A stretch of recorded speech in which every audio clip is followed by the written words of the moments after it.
another heart in need of rescue, waiting on love's sweet charity.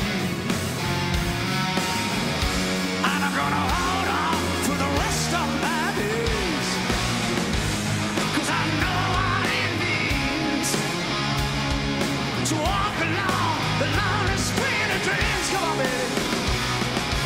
Here I go again on my own, going down the only road I've ever known. Like a drifter, I was born to walk alone. I made up my mind.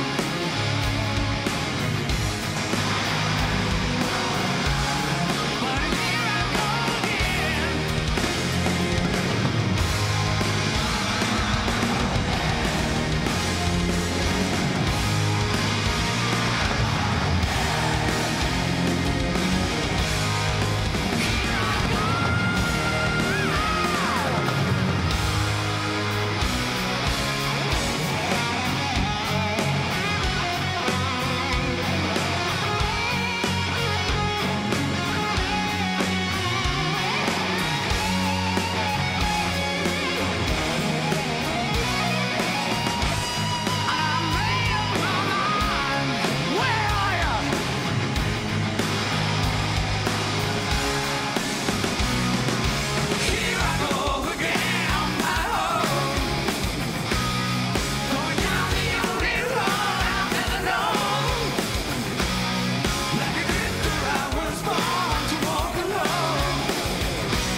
God bless you.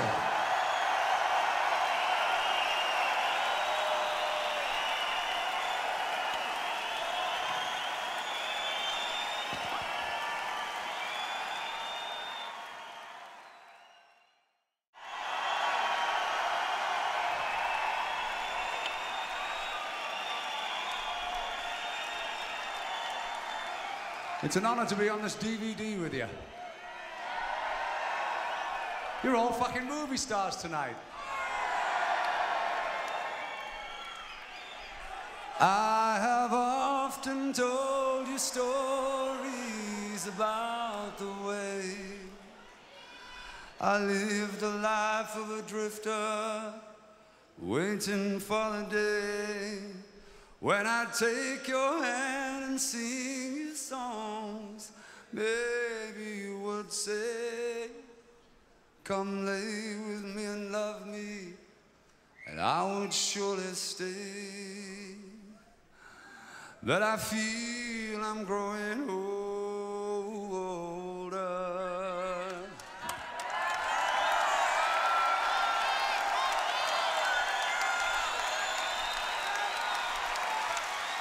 All the songs that I have sung echo in the distance like the sound of a windmill going round.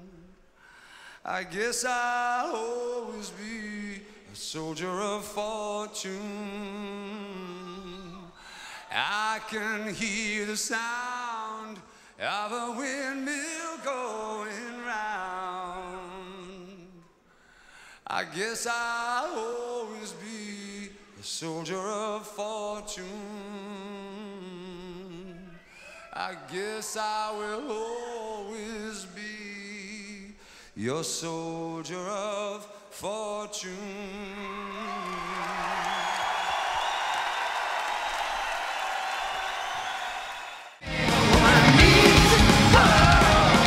The enviable venue was Hammersmith Odeon. That's where everybody played.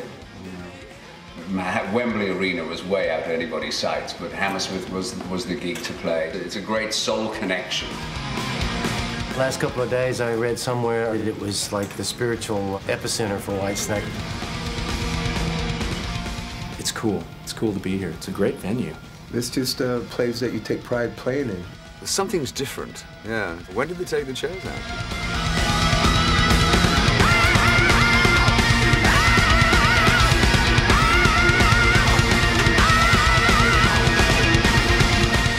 What David has accomplished for an ongoing amount of time is really phenomenal to me, in spite of lineup changes and things like that. In David's case, or the case of Whitesnake, what has always remained true is the Whitesnake identity.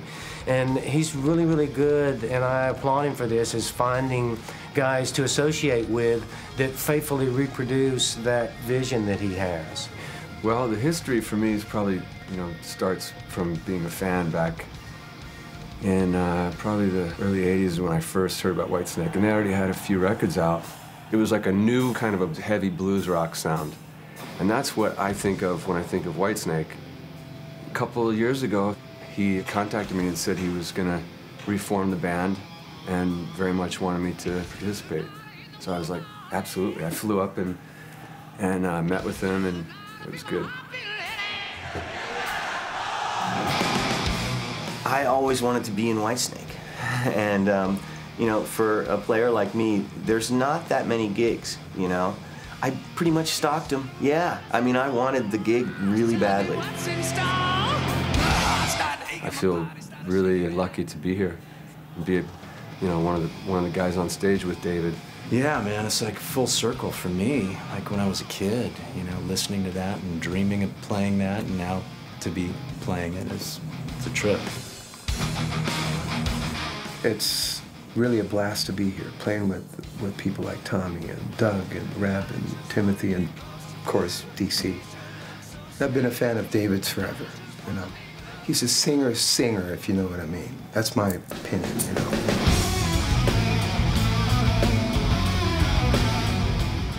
Technology's come a long way as far as PA goes, and we come in and we measure the room and make sure that we have speakers pointed at all the seats, and we try very hard to make sure that each seat is receiving the same level of sound, that you would get in the front row, that you'd get in the very back row.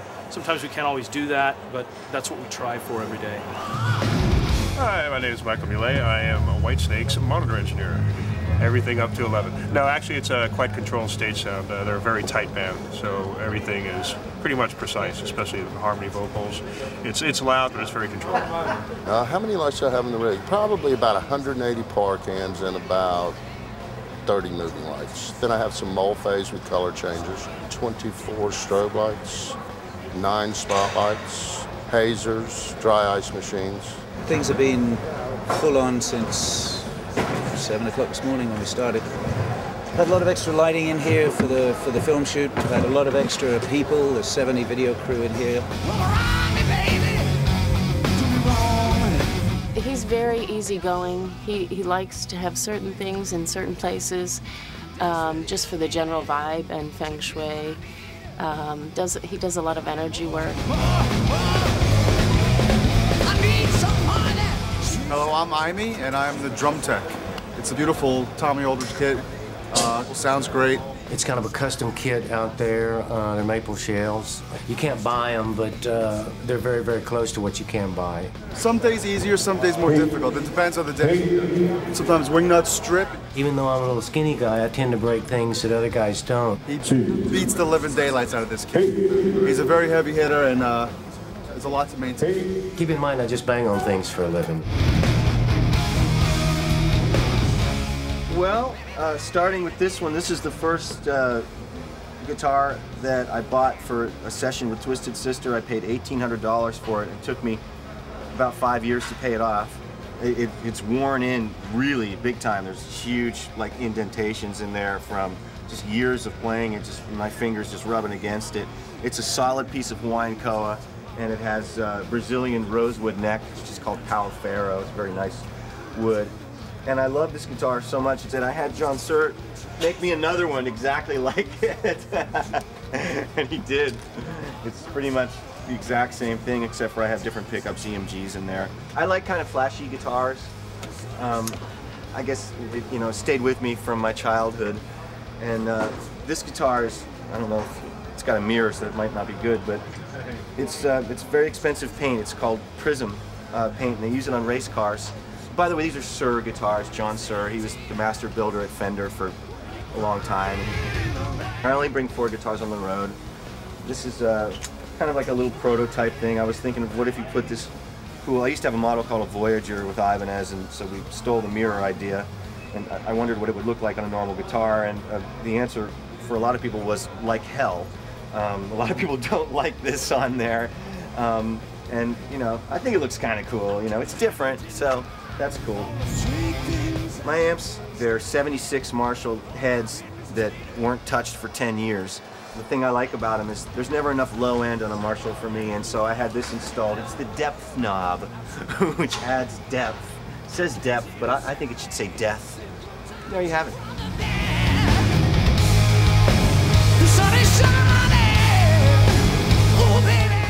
I love all old vintage guitars, and for this mainly I'm using Les Pauls. It's like a 57 reissue, this one.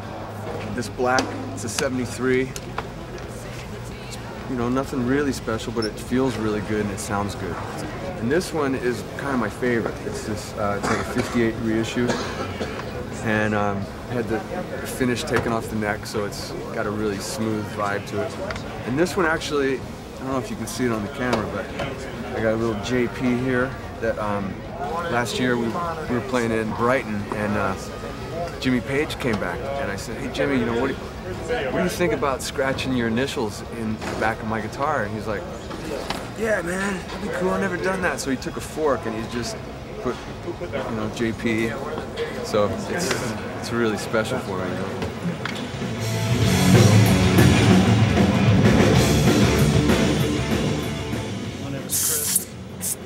Stage right guitar tech and bass tech for Rhett Beach and Marco Mendoza. So basically I just come in and just start changing strings. I spend 2 or 3 hours a day doing this. Changing strings, stretching strings. Keeps me busy. I have 4 guitars, 2 basses, 6 instruments to work on every day. Make sure everything's working for the show, and we're ready for this one. Grab your partner by the hand. We have my old mate Tommy Aldridge on drums. Tommy's just the greatest, and to have an opportunity to work with him, particularly that Marco Mendoza, the bass player, has worked with Tommy for so many years. The rhythm section's a marriage made in heaven. Doug Aldridge I'd seen for many years. He's got all the ammunition that I need as in a 6-string player. Rhett Beach, of course, feels it's his destiny to work with me in Whitesnake. And Timothy just continually impresses me. That's always the hardest thing for me, is to get that foundation to build the rest of Whitesnake on.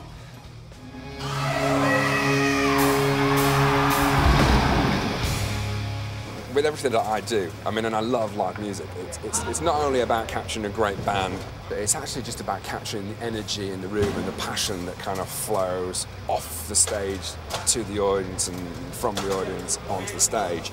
I hope to put a Whitesnake fan in the middle of the audience at a fucking great gig, you know, and give them like a definitive kind of record of what a great band Whitesnake are and what a great performer David is.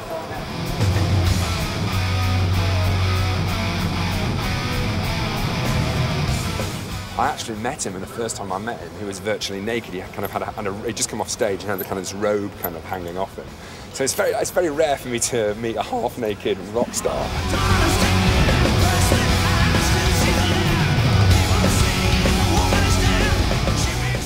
name's Christy, and I'm David's assistant. And he calls me his ATM, his assistant masseuse and trainer.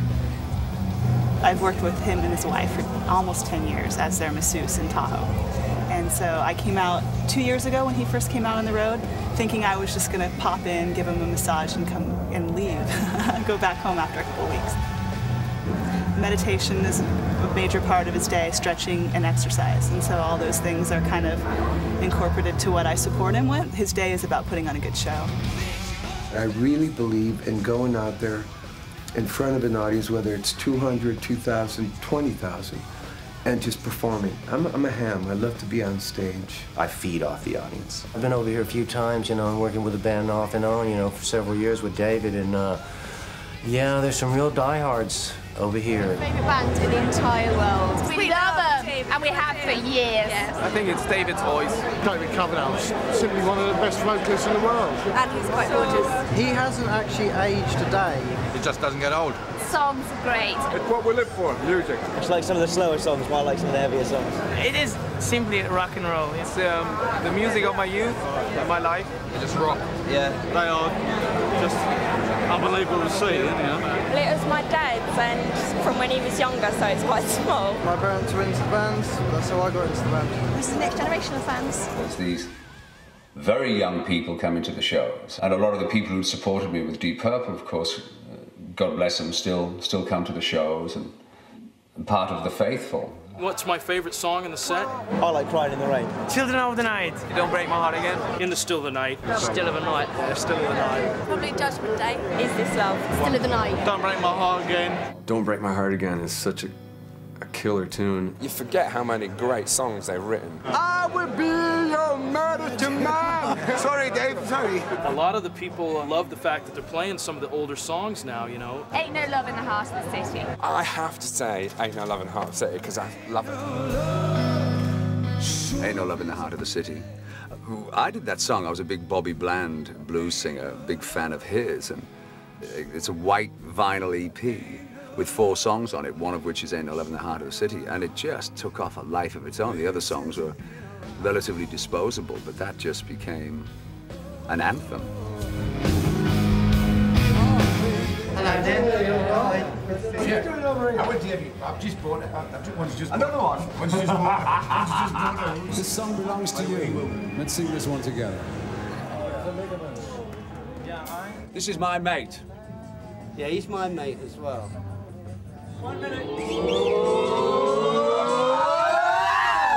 Have fun, guys. Out of the way, please. Out of the way.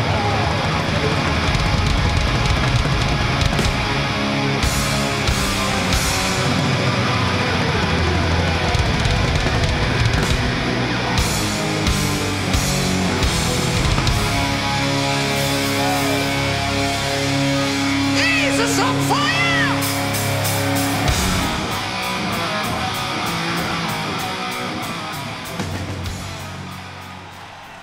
How was it, David? Champion, how you doing? Oh!